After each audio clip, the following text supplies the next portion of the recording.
Welcome in फार्मापीडिया classes. आज हम अपने फार्माकोलॉजी का लेक्चर नंबर 17 पढ़ेंगे। टॉपिक का नाम है ओपियोइड एनाल्जेसिक। सबसे पहले हम देखेंगे कि ओपियोइड्स किसको बोलते हैं। तो ओपियोइड्स ऐसी ड्रग को बोलते हैं जो हमें ओपीएम से मिलती है। तो ओपीएम क्या है? ओपीएम एक प्लांट है जिसका नाम है पेपेवरम सोमनीफेरम, जो आपने नाम सुना ही होगा। तो हम क्या करेंगे, ओपियोइड्स जितने भी हैं केमिकल, उनको हम इस प्लांट से निकालेंगे, वो भी अनराइप पोड। वैसे हम कोग्नोसी में अच्छे से पढ़ेंगे, वहाँ से हम इसको निकालते हैं, उसी को हम बोलते हैं ओपीएम, ओपियोइड्स बोलते हैं। अब ये जितने ओपियोइड्स रहते हैं इनकी स्ट्रॉन्ग एनाल्जेसिक एक्टिविटी रहती है, स्ट्रॉन्ग एनाल्जेसिक एक्शन देते हैं ये, but do not have anti inflammatory action and antipyretic action. तो ये बहुत ही ज़्यादा इंपॉर्टेंट है। हमने लास्ट वीडियो में पढ़ा था non steroid anti inflammatory drug. तो non steroid anti inflammatory drug का एनाल्जेसिक एक्शन भी रहता है, एंटी इन्फ्लामेटरी एक्शन भी रहता है और एंटीपायरेटिक एक्शन भी रहता है। बट ओपियोइड्स का ओनली स्ट्रॉन्ग एनाल्जेसिक एक्शन रहता है, ये आपको याद रखना है। ओपीएम से हमें दो टाइप के केमिकल मिलते हैं, एक है फिनेंथ्रीन डेरिवेटिव, दूसरे है बेंजोआइसोक्विनोलिन डेरिवेटिव। तो आपको फिनेंथ्रीन डेरिवेटिव के नाम याद रहने चाहिए, जैसे कि मॉर्फिन है, कोडीन है, थेबेन है। तो ये मॉर्फिन कोडीन एनाल्जेसिक एक्टिविटी रहती है इन दोनों की, बट थेबेन की नहीं रहती है। इसके बाद ये बेंजोआइसोक्विनोलिन है, इसमें हमें पेपेवरिन मिलती है जो वेसोडाइलेटर है, ये एग्जाम में पूछा गया है, आपको याद रखना है। इसके बाद है नोस्कापिन। अब ये जो नोस्कापिन है इसी को हम नार्कोटिन बोलते हैं। तो आपको ये पेपेवरिन जरूर याद रखना है, क्योंकि ये एक बार किसी एग्ज़ाम में आया था और ये मैंने गलत कर लिया था। पेपेवरिन वहाँ वेसोडाइलेटर ऑप्शन में था, मैंने वहाँ पे एनाल्जेसिक कर लिया था। मुझे लगा ओपीएम डेरिवेटिव है तो एनाल्जेसिक होगा, पर ऐसा नहीं है, तो आपको ये याद रखना पड़ेगा। अब हम मैकेनिज्म ऑफ एक्शन देखेंगे ओपियोइड्स के। तो जितने भी ओपियोइड्स या फिर ओपियोइड डेरिवेटिव ड्रग है वो ओपियोइड रिसेप्टर पे जाके बाइंड होगी। अब ये ओपियोइड रिसेप्टर कहाँ पे पाए जाते हैं? ये पाए जाते हैं substantial gelatinosa of dorsal home. तो ये ब्रेन का एक पार्ट है, वहाँ पे पाए जाते हैं। जब भी ड्रग ओपियोइड रिसेप्टर पे बाइंड होगी तो होगा क्या, जो एक्साइटिंग न्यूरोट्रांसमीटर है उनका रिलीज क्या हो जाएगा, रुक जाएगा। Inhibit the release of exciting neurotransmitter. तो जब एक्साइटिंग न्यूरोट्रांसमीटर रिलीज नहीं होगी तो सेल क्या हो जाएगी, रिलैक्स हो जाएगी। तो जब सेल रिलैक्स हो जाती है तो उसका एक्शन एनाल्जेसिक आता है। तो ये आपको याद रखना है। अब ये जो ओपियोइड रिसेप्टर है ये जी प्रोटीन कपल टाइप के रिसेप्टर होते हैं, ये आपको याद रखना है। और इसके बाद ये ओपियोइड रिसेप्टर है ये प्री जंक्शनल न्यूरॉन के ऊपर सिचुएटेड रहते हैं। तो देखो ये न्यूरॉन है, अब न्यूरॉन के बाद यहाँ पे ज़्यादातर रिसेप्टर यहाँ पे रहते हैं, उसको बोलते हैं पोस्ट न्यूरॉन बोलते हैं। बट कुछ रिसेप्टर इस न्यूरॉन के एंडिंग के ऊपर होते हैं जिसको बोलते हैं प्री जंक्शनल न्यूरॉन, क्योंकि ये जंक्शन है, इस जंक्शन से पहले है, तो प्री जंक्शनल न्यूरॉन। तो ओपियोइड रिसेप्टर कौन से? प्री जंक्शनल न्यूरॉन रिसेप्टर है। तो जब भी कोई ड्रग इन रिसेप्टर पे बाइंड होगी और इन रिसेप्टर को स्टिमुलेट करेगी तो रिजल्ट क्या होगा, इस नर्व के अंदर जितने भी न्यूरोट्रांसमीटर उनका रिलीज रुक जाएगा। तो देखो ओपियोइड रिसेप्टर जब स्टिमुलेट होते हैं तो क्या हो रहा है, एक्साइटिंग न्यूरोट्रांसमीटर का रिलीज रुक जा रहा है। तो यही इसका मैकेनिज्म ऑफ एक्शन है। जब मैंने एंटी हाइपरटेंसिव ड्रग पढ़ाया था वहाँ पे मैंने आपको बताया था जो अल्फा-2 रिसेप्टर होते हैं ब्लड वेसल के ऊपर, तो ये भी प्री जंक्शनल रहते हैं। और इसके ऊपर जो ड्रग बाइंड होती है उसका नाम है क्लोनिडिन, जो न्यूरोट्रांसमीटर नॉन एड्रेनलिन के रिलीज को रोकती थी। तो ये आपको याद रहना चाहिए, इसे कोरिलेट करके पढ़ा करो। अब हम ओपियोइड रिसेप्टर के टाइप पढ़ेंगे। तो पहला जो रिसेप्टर है वो म्यू टाइप, दूसरा है कप्पा, तीसरा है डेल्टा। अब हमें देखना है म्यू पे जब बाइंड होगी ड्रग तो क्या एक्शन आएगा, कप्पा पे होगी तो क्या एक्शन आएगा, और डेल्टा पे क्या बाइंड होगी ड्रग तो क्या एक्शन आएगा। तो जब म्यू पे ड्रग बाइंड होगी तो मियोसिस का एक्शन आता है। मियोसिस मतलब आई की प्यूपिल में कॉन्ट्रैक्शन हो जाना, और यूफोबिया मतलब अच्छा महसूस होना, और फिजिकल डिपेंडेंस।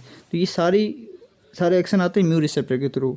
कप्पा रिसेप्टर पे जब ड्रग बाइंड होगी ये तब क्या होगा, सेडेशन वाला एक्शन आएगा, और इसके बाद फिजिकल डिपेंडेंस। तो इन दोनों में फिजिकल डिपेंडेंस कॉमन है, सेडेशन का एक्शन कहाँ पे आता है, कप्पा पे आता है। तो एग्जाम में पूछ सकते हैं ये। इसके बाद जब डेल्टा रिसेप्टर पे बाइंड होगी तो इम्यूनोमोड्यूलेटर एक्शन आता है, यहाँ पे फिजिकल डिपेंडेंस नहीं रहता। तो कोई ऐसी न्यू सिंथेटिक ड्रग होगी जो कप्पा रिसेप्टर बाइंड होगी तो वहाँ पे याद रखना फिजिकल डिपेंडेंस नहीं होगा। और तो ये आपको कोरिलेट करके पढ़ना पड़ेगा। हमने अभी पीछे जो मॉर्फिन ड्रग के बारे में देखा था, तो मॉर्फिन रिसेप्टर म्यू, कप्पा और डेल्टा तीनों पे बाइंड होती है। और कुछ ड्रग होती है जो म्यू पे होती है, कप्पा पे थोड़ी कम होती है, डेल्टा पे नहीं होती, कुछ कप्पा पे होती है ज़्यादा। तो ऐसा कोई क्वेश्चन आते नहीं है, बट आपको थोड़ा आइडिया रहना चाहिए। अब हम मॉर्फिन के बारे में देखेंगे क्योंकि ये इंपॉर्टेंट ड्रग है। तो मॉर्फिन बेसिक नेचर की रहती है, ये भी एग्जाम में क्वेश्चन पूछा गया है। मॉर्फिन एसिडिक होती है, बेसिक होती है।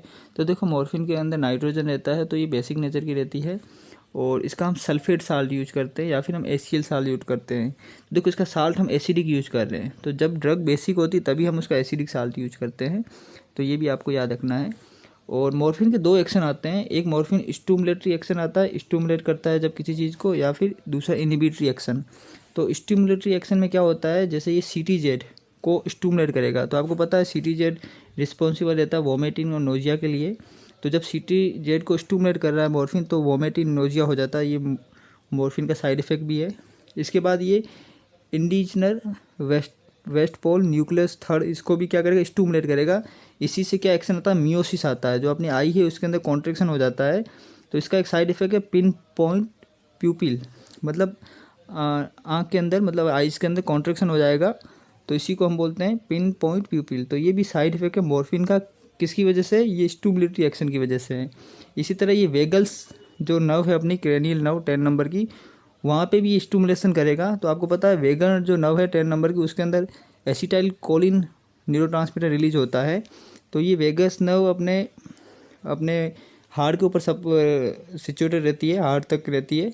तो जब इसके अंदर एसिटाइल कोलिन का रिलीज बढ़ जाएगा तो आपको पता है एसिटाइल कोलिन हार्ट बीट को कम कर लेगा। तो इसका एक्शन क्या आता है, ब्रेडिकार्डिया। तो आपको याद रखना है मॉर्फिन का साइड इफेक्ट वॉमिटिंग रहता है, नोजिया रहता है, पिन पॉइंट प्यूपिल रहता है और ब्रेडिकार्डिया रहता है। और हम इस स्टिमुलेटरी एक्शन से पता कर लिया। इसके बाद इनहिबिटरी एक्शन के अंदर ये कफ सेंटर को क्या करता है, इनहिबिट करता है। तो इसीलिए मॉर्फिन की ड्रग डेरिवेटिव कोडिन नाम है, तो उसको हम एंटी-टुस्सू लेते हैं, अभी हम पढ़ने वाले हैं। इसके बाद मॉर्फिन रिस्पायरेटरी सेंटर को भी क्या करेगा, इनहिबिट कर लेगा, जिसमें रिस्पायरेटरी फेलियर हो जाता है। इसके बाद ये टेम्परेचर सेंटर को भी क्या करेगा, इनहिबिट करेगा, जिससे हाइपोथर्मिया होता है। तो हम मॉर्फिन के साइड इफेक्ट यहीं से पता कर सकते हैं। तो आपको पता होना चाहिए स्टिमुलेटरी एक्शन की वजह से क्या क्या सिम्टम आते हैं और इनहिबिटरी की वजह से क्या क्या आते हैं। तो अब हम साइड इफेक्ट देखेंगे मॉर्फिन के। तो पहला जो साइड इफेक्ट है वो है कॉन्स्टिपेशन, जो एग्जाम में बहुत बार पूछा गया है। कॉन्स्टिपेशन आपको याद रखना है। इसके बाद है यूरिनरी रिटेंशन, और तीसरा जो साइड इफेक्ट वो है बाइलरी स्पाज्म, जिसको बाइलरी पेन भी बोलते हैं। तो होता क्या है, ये अपना गोल ब्लेडर है और आपको पता है लीवर का जितना भी डाइजेस्टिव जूस या फिर पैनक्रियाज का जितना जूस है इस गोल ब्लेडर के अंदर आ जाता है और यहाँ पे इसका वाल रहता है। फिर ये इंटेस्टाइन के अंदर ये अपना रिलीज करता है जब फूड आता है। तो जब हम मॉर्फिन लंबे टाइम तक लेते हैं, कोई इंसान नशा करता है मॉर्फिन का, तो ये जो वाल है इसके अंदर कॉन्ट्रैक्शन हो जाता है और ये जो फ्लूइड है, जो भी जूस है, ये तो आता रहता है, बनता रहता है, तो ये रिलीज़ नहीं हो पाएगा। अब ये फुल भर जाएगा तो इसकी वजह से पेन हो जाता है। इसी को हम बोलते हैं बाइलरी स्पाज्म या फिर बाइलरी पेन बोलते हैं। तो ये बाइलरी पेन किसकी वजह से हुआ, मॉर्फिन की वजह से हुआ। मॉर्फिन ने इस वाल को क्या किया, क्लोज कर लिया। अब ये रिलीज़ नहीं हो रहा है और ये भर गया है, इसकी वजह से पेन हो रहा है। तो वैसे मॉर्फिन को यूज़ किया जाता है पेन के अंदर, बट इस केस में हम नहीं यूज करते मॉर्फिन को, क्योंकि मॉर्फिन की वजह से ये पेन हो रहा है। तो इसलिए हम इस केस में कौन सी ड्रग देते हैं, तो हम देते हैं नाइट्रेट। तो नाइट्रेट क्या करेगा, इस वाल को क्या करेगा, रिलैक्सेशन करेगा। नाइट्रेट रिलैक्सेशन करता है, तो ये वाल जब रिलैक्स हो जाएगा तो ये फ्लूइड सारा निकल जाएगा। एग्जाम में क्वेश्चन आया तो ऐसे आएगा कि बाइलरी पेन में ड्रग कौन सी यूज़ की जाती है, तो वहाँ नीचे ऑप्शन में मॉर्फिन होगा। तो हमें लगता है मॉर्फिन पेन में यूज होती है, एनाल्जेसिक एक्शन रहता है, बट मॉर्फिन नहीं यूज़ की जाएगी, नाइट्रेट यूज की जाएगी। तो यहाँ पे आपको कन्फ्यूजन हो सकता है। इसके बाद ये एपेनिया न्यूबॉर्न करता है। इसके बाद ये ब्रोंको कॉन्स्ट्रिक्शन करता है और ये डिपेंडेंस कोज करता है, टॉलरेंस कोज करता है, ये तो आपको पता ही है। ब्रोंको कॉन्ट्रिक्शन करता है, इसीलिए आप याद रखना अस्थमा वाले पेशेंट को मॉर्फिन नहीं देते हैं। ये पिन पॉइंट प्यूपिल करता है, जो हमने अभी पीछे देखा, आई के अंदर कॉन्ट्रैक्शन कर लेगा।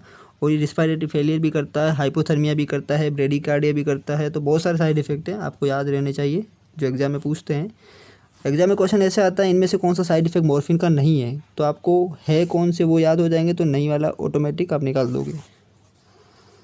नेक्स्ट जो ड्रग है उसका नाम है कोडीन, और कोडीन को हम बोलते हैं मिथाइल मॉर्फिन। और मिथाइल मॉर्फिन क्यों बोलते हैं वो हम आगे स्ट्रक्चर देखेंगे मॉर्फिन और कोडीन का, तब मैं आपको बताऊंगा। इसको हम एंटी टुसिव यूज करते हैं इसका एनाल्जेसिक एक्शन रहता है पर मॉर्फिन के कंपेयर में कम रहता है, बट ये एंटी टुसिव यूज की जाती है। अगर आपने मेरा कफ वाला वीडियो देखा होगा तो आपको ये पता होगा, तो आप वहाँ देख सकते हो। ये एंटी टुसिव मतलब ड्राई कफ में यूज होती है कोडीन। आपको पता है कफ सेंटर को मॉर्फिन और कोडीन दोनों क्या करती है, सप्रेस कर लेती है, इनहिबिट कर लेती है, तो उसी वजह से ये एक्शन इसका एंटी टुसिव आता है। इसके बाद ये सिंपल ट्रेवल डायरिया में भी यूज होता है। ये कंट्रोल करता है सिंपल ट्रेवल डायरिया को। डायरिया बैक्टीरिया की वजह से होता है, बट ये बैक्टीरिया को किल तो नहीं करता, बट जो अपने इंटेस्टाइन का जो मोमेंट है, मोटिलिटी है, उसको ये रोक देता है कोडीन, तो वहाँ पे भी यूज होता है। इसके बाद इसका साइड इफेक्ट कॉन्स्टिपेशन है, तो ये आपको याद रखना है। इसके बाद एक और ड्रग है जिसका नाम है फोल्कोडिन, तो ये भी एज ए एंटी टुसिव यूज होती है, ये आपको याद रखना है। फिर है हीरोइन, तो हीरोइन का नाम एग्जाम में पूछा हुआ है। हीरोइन को बोलते हैं डाई एसिटाइल मॉर्फिन। अब ये डाई एसिटाइल मॉर्फिन है, ये 2 to 3 टाइम मोर पोटेंट है कंपेयर टू मॉर्फिन। अभी हम ये हीरोइन का स्ट्रक्चर भी देखेंगे तो आपको अच्छे से समझ में आएगा।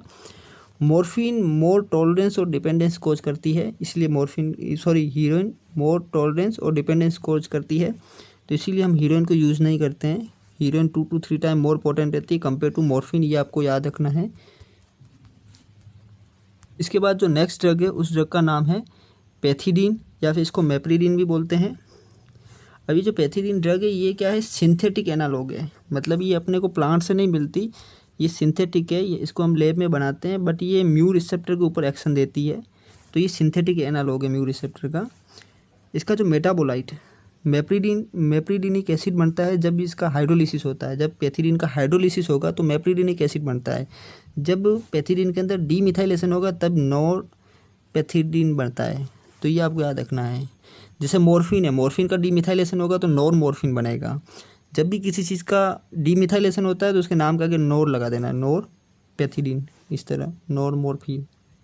इसके बाद जो नेक्स्ट ड्रग है वो है फेंटेनाइल है, तो ये भी सिंथेटिक है और ये 100 टाइम मोर पोटेंट है कंपेयर टू मॉर्फिन, तो ये बहुत ही ज़्यादा इंपॉर्टेंट है।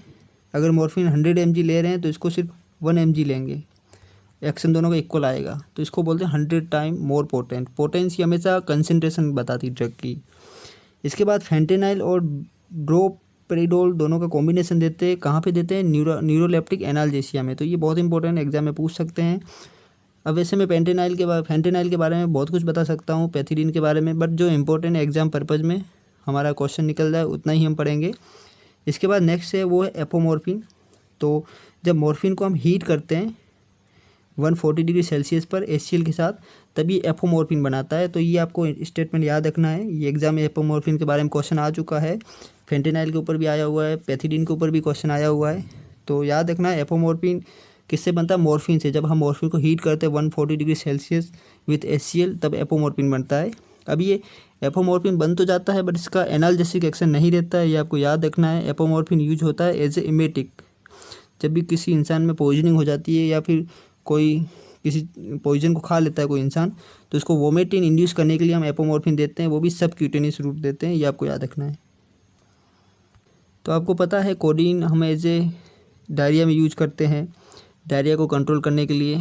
तो जैसे कोडीन एक्शन करता है वैसे ही हमने सिंथेटिक एनालॉग बना दिए बहुत सारे, जैसे कि डाईफिनोक्सिलेट, तो ये मतलब मॉर्फिन वाला इसके अंदर कोई स्ट्रक्चर सिमिलरिटी नहीं है, बट ये ड्रग है जो जैसे कोडीन मॉर्फिन एक्शन करती है वैसे ही एक्शन देती है। तो ये क्या करेगी, GIT की मोटिलिटी डिक्रीज करती है और डायरिया कोज करती है, यूज होती है डायरिया के अंदर।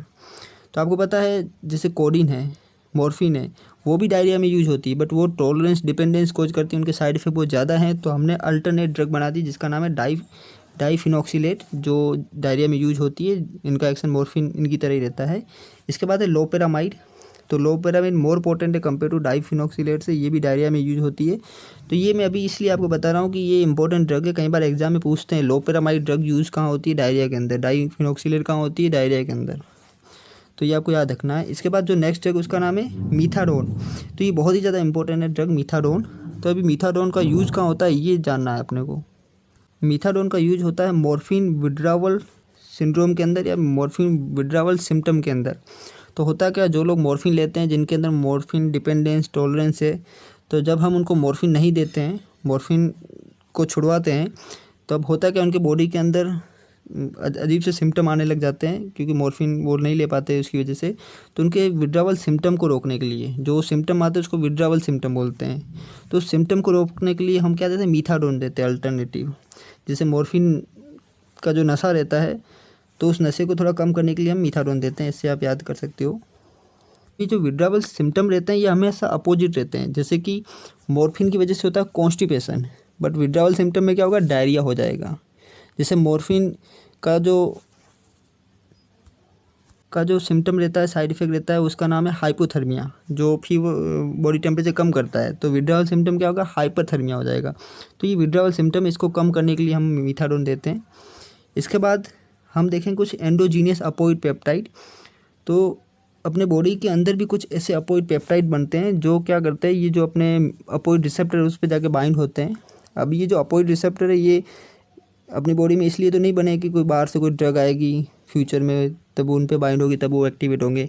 जितने भी अपनी बॉडी के रिसेप्टर है वो एक्टिवेट होते हैं एंडोजीनियस सब्सटेंस से ही। तो इसी तरह जो म्यू रिसेप्टर कप्पा डेल्टा का भी एंडोजीनियस पेप्टाइड रहते हैं अपने बॉडी में। तो वो कौन से, इनके नाम ही आपको याद रखने हैं। जैसे कि एंडोर्फिन है, अपनी बॉडी के अंदर ही बनता है। एनकाफेलिन है, डायनोरफिन है। तो इनके नाम याद रखने, जैसे एंडोर्फिन है और एनकाफेलिन म्यू रिसेप्टर बाइंड होते हैं, डायनोरफिन कप्पा रिसेप्टर पर ज़्यादा बाइंड होता है। तो ये आपको याद रखना है। ये पेप्टाइड जिस इंसान के अंदर ज़्यादा बनते होंगे तो उनको पेन होगा ही नहीं। अगर कोई भी उनको चोट लग जाएगी तो उनमें पेन ही नहीं होगा। पुराने ज़माने में जब वॉरियर्स हुआ करते थे, जो लड़ाइयाँ करते रहते थे, तो उन लोगों के हाथ वगैरह कट जाते थे, फिर भी उनको इतना पेन नहीं होता था। आज की टाइम में अगर किसी का हाथ कट जाए तो आपको पता है पेन कितना ही होगा। तो उनमें पेन क्यों नहीं होता था, क्योंकि उनके अंदर ये एंडोजीनियस अपोइड ज़्यादा बनते थे, जैसे एंडोर्फिन है, डायनोरफिन है। अब हम स्ट्रक्चर देखेंगे इम्पोर्टेंट जो ड्रग है उनके। तो सबसे पहले हम मॉर्फिन का स्ट्रक्चर देखेंगे। तो देखो मॉर्फिन का जो स्ट्रक्चर दिख रहा है ये फिनेंथ्रीन रिंग है पूरी, ये 3 रिंग जुड़ रही है, फिनेंथ्रीन रिंग है। और अगर हम इसकी नंबरिंग करेंगे तो देखो नंबरिंग हम यहाँ से कर रहे हैं 1 2 3 4 नंबरिंग की हुई है, आप देख सकते हो। तो ये जो रिंग दिख रही है आपको, ये फिनोलिक एरोमेटिक रिंग है। देखो ये फिनोल वाला पूरा सिस्टम है, तो इसको हम क्या बोलेंगे, फिनोलिक ग्रुप बोलेंगे। और यहाँ पे देखो 4 और 5 के बीच में एस्टर ग्रुप है। और ये जो आपको रिंग दिख रही है तो इसको हम एल्कोहलिक ग्रुप बोलते हैं। तो यहाँ पे देखो एल्कोहल है, OH ग्रुप जुड़ा हुआ है। और देखो यहाँ पे अगर आप ऊपर देखोगे सबसे ऊपर इस वाले पोर्शन में, तो यहाँ पे ये 2 रिंग है, एक तो ये रिंग है और एक ये वाली रिंग है जो दिख नहीं रही, ऊपर से इस तरह से आ रही है। तो ये रिंग कौन सी है, तो ये आपको याद रखना है, ये आइसोक्विनोलिन रिंग है। तो ये भी एग्जाम में पूछ सकते हैं, ये पूछा हुआ भी है। मॉर्फिन का स्ट्रक्चर याद रख लो, 2 OH ग्रुप हैं, एक 3rd पोजीशन पे, एक 6th पोजीशन के ऊपर है। 3rd वाला है वो है फिनोलिक और 6th पोजीशन पे वो एल्कोहलिक ग्रुप। अगर हम ये हीरोइन का स्ट्रक्चर देखेंगे तो देखो हीरोइन का स्ट्रक्चर एग्जैक्टली मॉर्फिन जैसा ही स्ट्रक्चर है, कुछ भी चेंज ज़्यादा नहीं है। बट यहाँ पे देखो ये जो OH है, यहाँ पे ये जो हाइड्रोजन है ये एसिटाइल ग्रुप में चेंज हो गया, इसीलिए हम हीरोइन को बोलते हैं डाई एसिटाइल मॉर्फिन। क्योंकि ये तो पूरा मॉर्फिन है बट यहाँ पे 2 एसिटाइल ग्रुप लगा दिए, तो इसलिए डाई एसिटाइल मॉर्फिन। और ये 2 to 3 टाइम मोर पोटेंट रहता है कंपेयर टू मॉर्फिन, ये आपको याद रखना है। अब हम देखेंगे कोडीन का स्ट्रक्चर।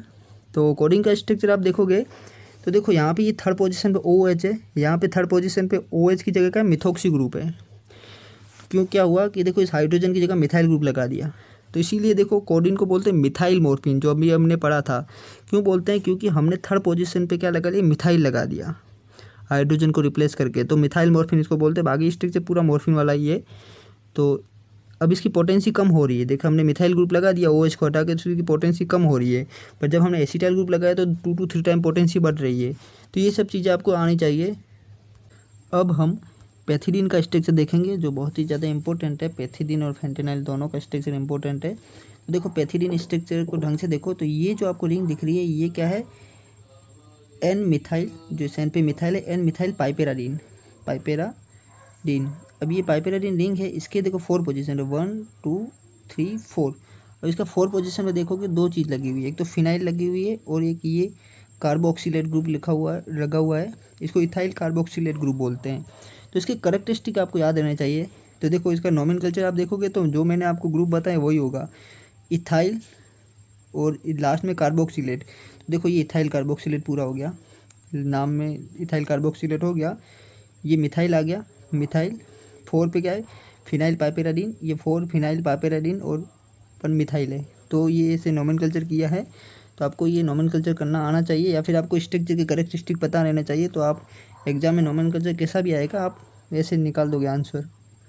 अब आप फेंटेनाइल का स्ट्रक्चर देखो, तो देखो ये जो ग्रुप दिख रहा है ये क्या है, ये है पाइपेराडीन रिंग, और यहाँ पे एन पे क्या लिखा इथाइल और फिनाइल, तो इसको बोलेंगे फिनाइल इथाइल पाइपेराडीन रिंग।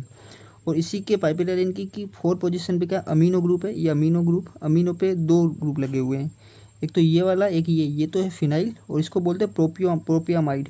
तो इस तरह से आप करेक्टरिस्टिक याद कर सकते हो स्ट्रक्चर के। तो ये फेंटेनाइल, तो ये जो फेंटेनाइल ड्रग है और ये पैथिडीन है, ये दोनों क्या है सिंथेटिक है। देखो इनका स्ट्रक्चर मॉर्फिन से नहीं मिलता, फिर भी ये मॉर्फिन के रिसेप्टर पे एक्ट करती है। और ये फेंटेनाइल 100 टाइम मोर पोटेंट है कंपेयर टू मॉर्फिन, हीरोइन रहती है 2 to 3 टाइम। अब हम अपोइड एंटागोनाइज ड्रग के बारे में देखेंगे। तो जब किसी इंसान को मॉर्फिन की पॉइजनिंग हो जाए या फिर किसी अपोइड की पॉइजनिंग हो जाती है, तब हम अपोइड एंटागोनाइज ड्रग देते हैं। तो इसके अंदर 3 ही ड्रग आती है, तीनों ही एग्जाम पर्पज में बहुत ही ज़्यादा इंपॉर्टेंट है। पहले तो आप इन तीनों के नाम याद रख लो, पहली है नेलोरफिन, दूसरी है नेलोक्सोन, तीसरी है नेलट्रोक्सोन। अब जो नेलोरफिन ड्रग है ये नॉट प्योर एंटागोनाइज, क्योंकि ये सिर्फ एंटागोनाइज नहीं करती, इसका एगोनिस्ट एक्शन भी रहता है, एगोनिस्ट एंटागोनाइज दोनों एक्शन रहते हैं। तो इसीलिए इसको हम मिक्स अपोइड एगोनिस्ट एंटागोनाइज बोलते हैं। ये प्योर अपोइड एंटागोनाइज नहीं है, ये भी एग्जाम में पूछा गया है, तो आपको याद रखना है। अब पूछेंगे कि प्योर एंटागोनाइज कौन सी होती है, तो प्योर एंटागोनाइज है नेलोक्सोन। तो ये क्या प्योर एंटागोनाइज, ये सिर्फ एंटागोनाइज सी एक्शन देती है, ये एगोनिस्ट एक्शन नहीं देती है।